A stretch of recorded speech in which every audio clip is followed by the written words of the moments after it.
പാലക്കാട് കഞ്ചിക്കോട് വൻകിട വിദേശമദ്യ നിർമ്മാണശാലയ്ക്ക് അനുമതി നൽകാൻ സർക്കാർ പരിഗണിച്ചത് എക്സൈസ് കമ്മീഷണറുടെ റിപ്പോർട്ട്. എന്നാൽ അനുമതിക്ക് മുൻപ് ടെൻഡർ വിളിക്കാൻ തയ്യാറാകാതിരുന്നത് എന്തുകൊണ്ട് എന്ന ചോദ്യം ശക്തമാണ്.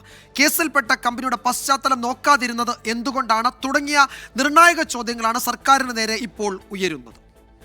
മദ്യനിർമ്മാണശാലയും ബോട്ടിലിംഗ് പ്ലാന്റും ബ്രൂവറിയും സ്ഥാപിക്കാൻ താൽപ്പര്യം പ്രകടിപ്പിച്ചുകൊണ്ട് ഏതാണ്ട് 2 കൊല്ലം മുമ്പാണ് ഒയാസിസ് കൊമേഴ്ഷ്യൽ പ്രൈവറ്റ് ലിമിറ്റഡ് എന്ന കമ്പനി എക്സൈസ് വകുപ്പിനെ സമീപിക്കുന്നത്.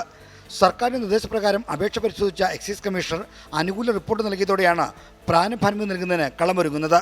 2024 ഫെബ്രുവരി 6-നാണ് ഒയാസിസ് കമ്പനിയുടെ സമാന പദ്ധതികളുള്ള പരിചയസമ്പത്തും സാങ്കേതിക വൈദഗ്ധ്യവും പദ്ധതി വന്നാൽ ഉണ്ടാകാവുന്ന തൊഴിൽ സാധ്യതയും ചൂണ്ടിക്കാട്ടി എക്സൈസ് കമ്മീഷണർ റിപ്പോർട്ട് നൽകുന്നത്. അതും കഴിഞ്ഞ് 1 വർഷമാകുമ്പോഴാണ് പ്രാരംഭാനുമതി കൊടുക്കാൻ മന്ത്രിസഭ തീരുമാനമെടുത്തത്. ഇതാണ് സർക്കാരിന് നേരെ ചോദ്യങ്ങൾ ഉയരാൻ കാരണം. അടിയന്തര സ്വഭാവത്തിൽ കൈകാര്യം ചെയ്ത വിഷയമല്ലെന്നിരിക്കെ എന്തുകൊണ്ട് പദ്ധതിക്ക് ടെൻഡർ വിളിച്ചില്ല? കേസിൽപ്പെട്ട കമ്പനിയെ എങ്ങനെയാണ് പരിഗണിച്ചത്? പാരിസ്ഥിതിക പ്രശ്നങ്ങൾ കണക്കിലെടുത്തുകൊണ്ടാണോ അനുമതി നൽകിയത്? ഇതൊക്കെയാണ് സർക്കാരിന് നേരെ ഉയർന്ന ചോദ്യങ്ങൾ. കൊക്കക്കോള കമ്പനിയെ പൂട്ടിക്കാൻ സമരം ചെയ്ത മുന്നണിയാണ് അതേ മേഖലയിൽ ജല ഉപയോഗം കൂടുതൽ ഉള്ള പദ്ധതിയുമായി വരുന്നത് എന്നതും ശ്രദ്ധേയമാണ്. പ്ലാച്ചിമടയിലെ കൊക്കക്കോള യൂണിറ്റിനെതിരെ ശക്തമായിട്ടുള്ള സമരം നയിച്ചവരുടെ ഒരു നേതാവാണ് MP വീരേന്ദ്രകുമാർ.